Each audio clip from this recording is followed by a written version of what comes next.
அதான் கொஞ்சம் சூத்தாம்பட்டையை தூக்குங்க அப்படின்னு சொல்லிட்டு பர்ஸ்ல வச்சு விடணும். அந்த வார்த்தை எனக்கே புதுசா இருந்துச்சு. இப்படிதான் பேசுவாங்களா? இல்ல எங்க ஊர்ல இப்படிதான் பேசுவாங்க அப்படின்னு சொன்னாங்க. பாக்கெட்ல இருக்கிற பணத்தை பார்த்து ஏமாந்துறாதீங்க. இனிமே கடலை எண்ணெய்னு சொன்னாலே மிஸ்டர் கோல்ட் மட்டும் தான் வாங்கணும். மிஸ்டர் கோல்ட் 100% கடலை எண்ணெய்.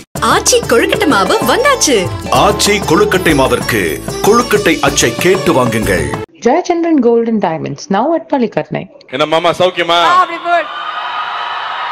நன்றி, ரொம்ப நன்றி, ரொம்ப சந்தோஷம். எல்லாம் குடும்பத்தோட இருக்கீங்க, ஃப்ரெண்ட்ஸோட இருக்கீங்க. So happy to see all of you. பத்திரிகை, தொலைக்காட்சி ஊடக நண்பர்களுக்கும் வணக்கம். ஒவ்வொருத்தரும் பேசும்போது மேலகன் எவ்வளோ ஸ்பெஷல்னு சொல்லிட்டே இருந்தாங்க. 96 ஒரு படம் நம்ம எல்லாருமே ரொம்ப பாதிச்ச படம். அந்த கதை மட்டும் இல்லை, அந்த கதையை அவர் பிரசன்ட் பண்ண விதம், அதுல இருந்த இசை, அதுல இருந்த உரையாடல், அதுல ஒரு வார்த்தை தப்பா இருந்தா கூட அந்த படமே ஒர்க் ஆகாது. அப்படி இழைச்சு பண்ண ஒரு படம். அந்த படம் பார்த்துட்டு நான் பிரேம் சார்கிட்ட கூப்பிட்டு நான் பேசியிருந்தேன். பியூட்டிஃபுல்லா இருந்துச்சுங்க. ஒவ்வொரு ஷார்ட்டும் மென்ஷன் பண்ணி சொல்ற மாதிரி நிறைய படங்கள்ல கிடைக்கிறது இல்லை. பெரிய வெற்றி படங்கள்ல கூட அது அமையறது இல்லை. பட் இந்த படத்துல இன்னைக்கு நம்ம மறக்க முடியாத ஒவ்வொரு காட்சி அவ்வளவு அழகா இருக்கும். அவர்கிட்ட கூப்பிட்டு பேசியிருந்தேன். அதுக்கப்புறம் ரொம்ப நாளுக்கு அப்புறமா நம்ம ஜெய்பீம் டைரக்டர் ஞானவேல் சொன்னாரு, எங்க உங்களுக்காக ஒரு கதை வச்சிருக்காரு, உங்ககிட்ட கொடுக்க மாட்டேங்கிறாரு, பயப்படுறாருன்னு மட்டும் சொன்னாரு. இப்படி ஒரு மனுஷன் எனக்கு ஒரு கதை வேற எழுதி வச்சுட்டு கொடுக்க மாட்டேங்கிறாருன்னு உடனே டபார் நானே மெசேஜ் போட்டேன். வேற யாருக்கும் போயிடக்கூடாது, நமக்கு வரணுங்கிறதுக்காக. ஸோ அவருக்கு மெசேஜ் பண்ணி சொன்னேன், நம்ம மீட் பண்ணலாமா, எனக்கு இந்த கதை ரெடியாக இருந்தால் கொடுங்கன்னு சொன்னேன். அவர் ஒரு புக்கு கொண்டு வந்தாரு. இந்த புக்கை மட்டும் நீங்க படிச்சிருங்க அப்படின்னு சொன்னாரு. சரிங்க அண்ணா. இப்ப நடுவில் நீங்க வேற எதுவும் படம் பண்ணலையா? 96 முடிச்சுட்டு 6 வருஷம் படம் பண்ணலைங்க இந்த மனுஷன். எப்படி இவங்க ஃப்ரெண்ட்ஸ் விட்டு வச்சாங்கன்னு தெரியல, இவர இல்ல ப்ரொடியூசர்ஸ் தான் எப்படி விட்டு வச்சாங்கன்னு தெரியல. பட் அதுதான் பிரேம். ஒரு பணம் புகழ் பின்னாடி ஓடுற ஆள் இல்லை, அந்த ஆர்ட்டுக்காகவும் அந்த எழுத்துக்காகவும் மட்டுமே இருக்கிற ஒரு அபூர்வ சில மனிதர்கள் இருப்பாங்களே, அந்த மாதிரி பொருட்காட்சியில வைக்கிற பீஸ் இவரு. அப்படி ஒரு ஆள் ஒரு அழகான ஒரு ஸ்கிரிப்ட் கொண்டு கொடுத்தாரு. ஸ்கிரிப்ட் படிக்கிறதுக்கு ஒரு 3 மாசம் ஆயிடுச்சு. ஏன்னா அப்புறம் கண்டினியூஸா ஷூட்டிங்ல இருந்தேன். அந்த புக்கை படிக்கும் போதே ஒரு 6 இடத்துலயாவது கண்ணில் தண்ணி போயிட்டே இருக்கு. ஐயோ பேப்பர் நனைஞ்சிருச்சேன்னு சொல்லி நான் திருப்பிட்டு இருக்கேன். படிச்சு முடிச்சுட்டேன். எனக்கு அந்த புக்கை பத்தி என்ன சொல்றதுனே தெரியல. ஏன்னா மனசுக்குள்ள சக்தி சொன்ன மாதிரி அவ்வளோ உணர்ச்சிகளை கொண்டு வருது. நான் தேங்க்ஃபுல்லி நாங்க ஃபர்ஸ்ட் ஜெனரேஷன் தான். நான் அப்பா அம்மா கிராமத்துல இருந்து வந்தவங்க. நான் சென்னையில படிச்சிருக்கேன். பட் என்னோட ஹாலிடேஸ் ஃபுல்லா கிராமத்துல தான் இருக்கும். இந்த படம் இந்த புக்கு படிக்கும் போது எனக்கு இருந்த உணர்வு என்னன்னா, இது தமிழ்நாடு, இது நம்மளுது இல்லை, இதுதான் நாம இல்லை அப்படிங்கிற ஒரு உணர்வு வந்துட்டே இருந்துச்சு. அது கரெக்டா கோவிடுக்கு அப்புறம். அது இந்த படம் கூட இந்த புக்கு கூட கோவிட்ல எழுதின புக்குன்னு தான் நினைக்கிறேன்.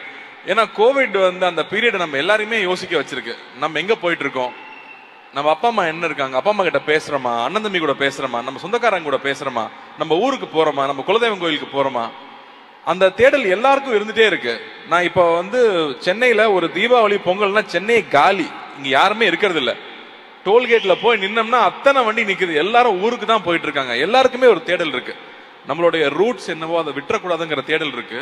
அதை மிக கச்சிதமா கேப்சுலேட் பண்ற படமா நான் மேலகன் பாக்குறேன். அண்ட் இந்த படம் படம் பார்த்தவங்க ஒவ்வொருத்தரா பிசினஸ்ல பாக்குறாங்க, அப்ரிஷியேட் பண்றாங்க. எப்படிங்க அந்த கதையை தேர்ந்தெடுத்தீங்கன்னாங்க, இவ்வளவு கமர்ஷியலான ஒரு படம், இது ஏங்க நான் பண்ணக்கூடாது அப்படின்னு தான் சொன்னேன். ஆக்ஷனும் காதல் காட்சி மட்டுமே கமர்ஷியல் ஃபிலிம் கிடையாது இல்லையா? ஸோ அந்த மாதிரி இதுல அவ்வளோ அற்புதமான விஷயங்கள் இந்த படம் பேசுது. ஸோ அந்த வகையில் இந்த படம் எனக்கு கிடைச்சதுல ரொம்ப ரொம்ப சந்தோஷம். அதுக்கப்புறம் எங்க அண்ணன் மேட்டருக்கு வரேன். அவர் என்னமோ என்ன அண்ணன்ட்டாரு, அருண்சாமி சார் என்ன நினைச்சிட்டு இருக்கீங்க நீங்க? அதுல வேற இவ்வளவு பிரஸ் இருக்காங்க, கையெல்லாம் வச்சு மிரட்டுறாரு. ரொம்ப ஓவரா போயிட்டு இருக்கு, பயமா இருக்கு. எனக்கு கைதி ஒரு பயங்கரமான எக்ஸ்பீரியன்ஸ். ஏன்னா ஃபுல்லா நைட்லயே ஷூட் பண்ணோம். Full night shooting. லோகேஷ் கொண்டு எடுத்துருவான், டெய்லி ஃபைட் வேற. இந்த படத்துல மறுபடியும் ஃபுல் நைட் ஷூட்டிங். ஆனா நல்லபடியா ஒரு ஃபைட்டு கிடையாது படத்துல. அதனால ஃபைட்லாம் எதிர்பார்த்து வந்துடாதீங்க. ஆனால் அந்த ஒவ்வொரு நைட்லையும் அருண்சாமி சார் கூட உட்காந்து நாங்க பேசிட்டு இருந்த விஷயங்களாகட்டும், ஏன்னா அவரே பேசிட்டு இருந்தாரு, நான் கேட்டிருந்தேன்னு சொன்னா அவர் கோவப்படுவாரு. நாங்க 2 பேரும் சேர்ந்து பேசிட்டு இருந்தோம். ராஜகிரண் சார்லாம் ஒரு கதையை ஓகே பண்றது அவ்வளவு பெரிய விஷயம். அவர் தம்பி இதெல்லாம் ரொம்ப ஸ்பெஷலான படம். இந்த படத்துல இந்த கதை அதுல எழுத்துருக்கிற ஒரு விஷயமும் மிஸ் ஆகாம கொண்டு சேர்த்துட்டோம்னாலே போதும், அதான் பெரிய விஷயம்னாரு. ஸோ நானும் அருண்சாமி சார் நாங்க பேசும்போது இந்த சீன்ல இருக்கிற இந்த அழகு குறையாம நம்ம என்ன பண்ணிட முடியும், அதை ஒரு சின்ன பெசகு கூட மிஸ் பண்ணிடாம கொண்டு வந்து சேர்க்கணும் அப்படிங்கறத ஐ திங்க் எங்களோட கான்வர்சேஷன் மோஸ்ட் அதை பத்தியே இருக்கும். அண்ட் இன்னொரு விஷயம் வந்து அருண்சாமி சார் சொன்னது ரொம்ப ஆச்சரியமா இருந்தது. அவர் ஒரு வில்லேஜ் பாய் அப்படிங்கிறாரு. அவர் வில்லேஜ் பாய் மாதிரி அங்க இருக்காரு. யார் சொல்ல ஒத்துக்க முடியாது, நான் இன்ன வரைக்கும் ஒத்துக்கல. ஆனா அவருக்கு அவ்வளோ ஒரு கனெக்ட் இருக்கு, அவ்வளோ ஒரு மெமரிஸ் இருக்கு. தஞ்சாவூர்ல போய் அங்கேயே இருந்து அந்த படம் ஃபுல்லா நாங்க ஷூட் பண்ணது. அந்த ஃபர்ஸ்ட் டே வந்து நான் கேட்டுட்டு இருந்தேன், எங்க தஞ்சாவூருக்குன்னு ஸ்லாங் இருக்கா அப்படின்னு கேட்டுட்டு இருந்தேன். இல்லைங்க, சுத்தமான தமிழ்னா தஞ்சாவூர்ல பேசுதான் சுத்தமான தமிழ், மற்ற எல்லா ஊர்லயும் ஆக்சென்ட் இருக்கும், பட் சுத்தமா கிளீனா இருக்கிறது தஞ்சாவூர் தான் சொன்னாரு. அப்ப அங்க ஒரு தமிழ் டீச்சர் ஒருத்தங்க இருந்தாங்க, அவங்களை கூட்டிட்டு வந்து எங்களை விட்டாங்க. அவங்க வாப்பா அப்படின்னாங்க. ஓ இதுதான் தஞ்சாவூரா, நான் அப்பவே புரிஞ்சுக்கிட்டேன் நான். அதாவது வெள்ளந்தியா ஒரு சின்ன ஒரு பிளாக் கூட இல்லாம நம்மளை பத்தி என்ன நினைப்பாங்கன்னு யோசிக்காம அப்படி அன்பை கொட்டுறது இருக்கு இல்லையா, அது அந்த ஒரு செகண்ட்ல புரிஞ்சுது. அதை பிடிச்சிக்கிட்டு தான் படம் ஃபுல்லா நான் டிராவல் ஆனேன்னு சொல்லலாம். அண்ட் பாலா சார் ஒரு இடத்துல அழகா சொல்லியிருந்தாரு, 2 பேர் உட்கார்ந்து பேசுறதே ஒரு அழகான திரைப்படம் அப்படின்னு சொன்னாரு. அந்த மாதிரி வந்து ரொம்ப நாளுக்கு அப்புறமா சந்திக்கிற 2 பேர் பகிர்ந்துக்கிறதுக்கு அவ்வளோ விஷயங்கள் இருக்கும், அதுல அவ்வளவு சுவாரஸ்யம் இருக்க முடியும். அதை வந்து எப்படிதான் இந்த மனுஷன் எழுதினாருனே தெரியல, அதுவும் 6 நாள்ல எழுதுனேன் அப்படின்னு சொல்றாரு. இது என்னமோ வந்து அப்படியே ஒரு ஃப்ளோல எழுதின ஒரு கதைன்னு நினைக்கிறேன். ஸோ இந்த படம் நடிச்சது எனக்கு அவ்வளோ ஒரு சந்தோஷம். அண்ட் 27th இந்த படம் வரப்போகுது. It will be another special film. 96 எந்த அளவுக்கு ஸ்பெஷல் ஃபில்மோ அந்த அளவுக்கு இந்த படமும் ஒரு ரொம்ப ரொம்ப ஸ்பெஷல் ஃபில்மா இருக்கும்னு நான் நம்புறேன். அண்ட் முக்கியமா கோவிந்த் வசந்தா மியூசிக் பத்தி சொல்லணும். 96 காதலே காதலே வந்து இன்னைக்கும் எல்லாரும் ஒய்ஃபுக்கும் லவருக்கும் வச்சிருக்கிற ரிங்டோன் வந்து காதலே காதலேன்னு அந்த பாட்டு தான் இருக்கு. அந்த மாதிரி அவன் ஊருக்கு போகும்போது இந்த படத்தோட பாட்டை கேட்டுட்டு போகாம இருக்க மாட்டாங்க. அண்ட் அகைன் கமல் சாருக்கு பெரிய நன்றி சொல்லணும். அவருடைய அந்த ஒரு லயன்ஸ் வாய்ஸ்ன்னு சொல்றதா, அவர் பாடி கொடுத்தது அந்த படத்துல வர ஒரு ரொம்ப முக்கியமான ஒரு கட்டம். அதுக்கு அவர் ஆட் பண்ண வேல்யூ வந்து கொஞ்சம் கிடையாது. ஸோ கமல் சார், நம்ம உலக நாயகன் அவர்களுக்கு மறுபடியும் உங்க எல்லாரும் முன்னாடி நான் நன்றி சொல்லணும்னு நினைக்கிறேன். அண்ட் இந்த கதை அழகா வந்து சேரணும் அப்படிங்கும்போது 96ல இருக்கிற ஒவ்வொரு பொக்கிஷம், ஒவ்வொரு டெக்னீஷியனும் அப்படியே இந்த படத்துக்குள்ள வந்தது. மகி வந்ததாகட்டும், இல்ல கோவிந்த் வசந்தா வந்ததாகட்டும், எடிட்டர் ஆகட்டும், அவங்க அப்படியே இந்த படம் இந்த கதையே அவங்கள தேர்ந்தெடுத்துக்கிச்சு. அந்த கதை என்னென்ன தேவையோ அதை ஒவ்வொன்றா செதுக்கிச்சுன்னே சொல்லலாம். ஸோ அந்த மாதிரி ஒரு ரொம்ப ரேர் ஃபில்மாவே நான் அதை பார்க்குறேன். So it's very very special for all of us. And 2D அண்ணா கிட்ட கொடுத்துட்டா பிரச்சனையே இருக்காது. இந்த படம் எப்படி வரணுமோ மிஸ் ஆகாம கரெக்டா வந்துடும், கரெக்டா கொண்டு வந்து சேர்த்துருவாங்கன்னு எனக்கு ஒரு நம்பிக்கை இருந்துச்சு. அந்த வகையில இந்த கதைக்கு என்னென்ன தேவையோ அத்தனை விஷயங்களும் ஏற்பாடு பண்ணி கொடுத்து முழுசா வந்திருக்கு இல்லையா, அந்த ஒரு வடிவம் இருக்குல்ல, அது I feel it's very very special. And again நம்மளோட லக்கி ஆங்கர் அஞ்சனாவும் இங்க வந்துட்டாங்க. படம் நிச்சயம் வெற்றி பெறணும். Okay sir. எஸ், பாருங்க. Thank you thank you thank you sir. நாங்க வந்து ஒவ்வொரு கிராமத்து கதையிலும் நாங்க ரசிச்சது வந்து நீங்க அந்த எடுத்து பேசுற ஸ்லாங் தான். நீங்க இப்ப சொல்லிட்டீங்க இதுக்கு ஸ்லாங்லாம் கிடையாது, இதுதான் வந்து நார்மலா சூப்பரான ஒரு தமிழ், அதை வந்து நான் பேசியிருக்கேன்னு. என்ன மாமா சௌக்கியமாவா நாங்க கேட்டுட்டோம். தஞ்சையில இருக்கிற அந்த எப்படி பேசுனீங்கிறது எங்களுக்கு கேட்கணும்ல. ஒரு 2 டயலாக் அப்படியே எடுத்து விட்டீங்கன்னா சொன்னா சென்சார்பாங்க. எல்லாருக்கும் பிடிச்சிருக்கிறது வந்து பரவாயில்ல சொல்லுங்க, அதெல்லாம் நம்ம கட் பண்ணி பீப் போட்டுக்கலாம்.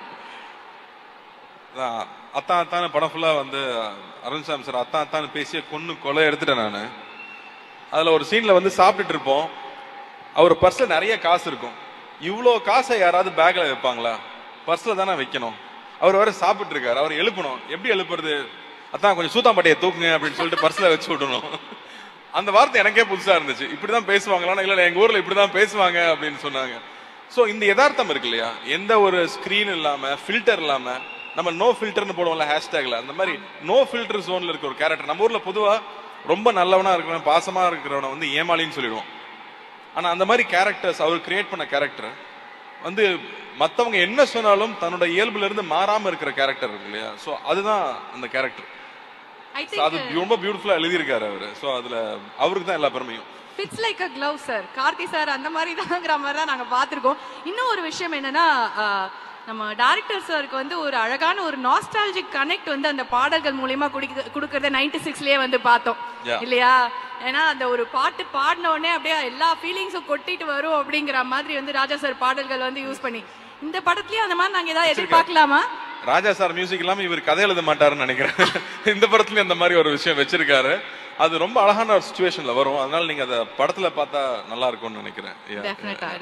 அண்ட் வந்து நான் கேட்டேன், ஏங்க இது வந்து அபவ் 35ல இருக்கவங்க எல்லாருக்கும் ரொம்ப பிடிக்கும், 20ஸ்ல இருக்கிற பசங்களுக்கு பிடிக்குமா, இந்த மாதிரி ஒரு நாஸ்டாலஜிக்கான ஒரு கதை பிடிக்குமான்னு கேட்டா, இல்லைங்க நான் ஃப்ரெண்ட்ஸ் கிட்ட சின்ன சின்ன பசங்க படிக்க ஆரம்பிச்சேன். அட பாவிகளா, நீங்க இவ்வளவு சந்தோஷமா வாழ்ந்துருக்கீங்களா, நான் எந்நேரமும் போனுக்குள்ளேயே இருக்கோம், எங்களுக்கு இந்த அவுட்டோர் லைஃபே தெரியல அப்படின்னு சொன்னாங்க. இந்த மாதிரி சொந்தங்கள் இருக்குன்னு தெரியலன்னு சொன்னாங்க. ஏன்னா இங்க எல்லாருமே சிங்கிள் சைல்ட் ஆயிடுச்சு. ஸோ அப்ப அத்தை மாமா சித்தப்பாங்கிற அந்த சொந்தங்களும் இல்லாம போயிடுது, கசின்ஸுங்கிற விஷயமே இல்லாம போயிடுது இல்லையா? ஸோ அப்படி இருக்கும்போது அவங்களுக்குமே இது ரொம்ப புது எக்ஸ்பீரியன்ஸா இருக்கும்னு நான் நம்புறேன்.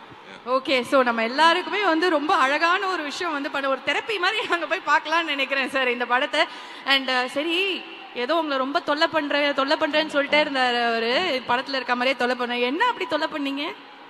என்னங்க, நைட் ஷூட்டிங் போயிட்டு வருவோம். நைட் ஷூட்டிங் போயிட்டு வெறும் வயிற்றுல தூங்க முடியுமா? தூங்க முடியாது. காலைல சாப்பிடணும். இவர் தூங்குறேன் பாரு, உடனே காலைல எழுப்பி வாங்க சார் சாப்பிட போலான்னு சொல்லி சாப்பிட்டு போய் தூங்க வச்சிருவேன். அதுக்கப்புறம் கரெக்டா 1 மணிக்கு எனக்கு பஸ் வரும், அவர் தூங்கிட்டு இருப்பாரு. திரும்ப 1 மணிக்கு எழுப்பி வாங்க லஞ்ச் கம்பெனி கொடுங்கன்னு கூட்டிட்டு போவேன். ஸோ இந்த மாதிரி சின்ன சின்ன தொல்லைகள் தான். 1 மணிக்கு ஒரு மனுஷனை தூக்கத்துல இருந்து எழுப்பிட்டு சாப்பிடறதுக்கு அதுவும் அப்படின்ற. இல்லைங்க, இந்த படத்துல அட்வான்டேஜ் என்னன்னா சாங் ஃபைட் இந்த பிரச்சனை எல்லாம் இல்ல. ஸோ டயட்லாம் இருக்கணும்னு அவசியம் இல்ல. காரைக்குடியில வேற தங்கி இருக்கோம், சாப்பாடுக்கு சொல்ல வேணுமா? அதனால 2 பேருமே ஃபூடிஸ் ரொம்ப என்ஜாய் பண்ணிருக்கோம். மகி சொல்லிட்டு இருந்தாரு இல்லையா, திண்டுக்கல்ல ஒரு ரெஸ்டாரண்ட் கூட்டிட்டு போனாரு, பேர் சொல்லலாம் இல்ல சார், பொன்ராம். காலையில 8 மணிக்கு பிரியாணி சாப்பிட்டுருக்கீங்களா? காலையில 8 மணிக்கு பிரியாணி, அதாவது தம் திறந்த உடனே சார் கூட்டிட்டு போய் வாங்கி கொடுத்தாரு. நன்றி சார். நல்லா சாப்பிட்டுருக்கீங்க. நல்லா சாப்பிட்டு சந்தோஷமா, நாங்க சந்தோஷமா வேலை செஞ்சுதானே மக்கள் சந்தோஷமா படம் பார்க்க முடியும். அதனால நாங்க ரொம்ப ஹாப்பியாவே இருந்திருக்கோம். ஆனா நீங்க பிரியாணி சாப்பிடுற அழக நாங்க தான் அவ்வளவு பார்த்து ரசிச்சிருக்கோமே சார். அது 8 மணிக்கு பார்த்தா நல்லா தான் இருக்கும். பாக்கெட்ல இருக்கிற படத்தை பார்த்து ஏமாந்துராதீங்க. இனிமே கடல் எண்ணெய்னு சொன்னாலே மிஸ்டர் கோல்ட் மட்டும் தான் வாங்கணும். மிஸ்டர் கோல்ட் 100% கடலை எண்ணெய். ஆச்சி கொழுக்கட்டை மாவு வந்தாச்சு. ஆச்சி கொழுக்கட்டை மாவிற்கு கொழுக்கட்டை அச்சை கேட்டு வாங்குங்கள். Jayachandran Gold and Diamonds, now at Palikatnai.